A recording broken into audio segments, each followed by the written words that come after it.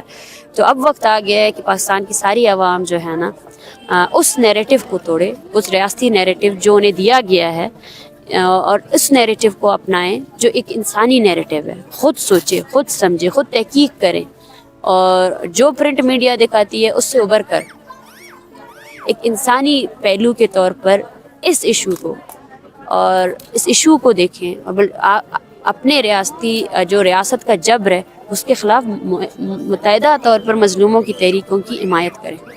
آخری سوال میرا آپ سے یہ کہ جہاں جس ریاست کے اندر آپ کو عدالت سے انصاف نہیں ملا، آپ کو میڈیا سے انصاف نہیں ملا، آپ کو باقی کوئی سپورٹ اس طرح نہیں ملی، what hope do you have? آپ کو کیا امید ہے کہ آپ ایک پرامن یہاں پہ احتجاج لے کے آئیے، ایک موومنٹ لے کے، یا سارے ساتھ کی ساری خواتین آئیں، لوگ آئے، واٹ ہوپ ڈرائیوز یو؟ آپ کو کیا چیز ڈرائیو کرتی ہے کہ آپ کا یہ پیسفل جو ایک نان وائلنٹ میتھڈ ہے it's going to give you results?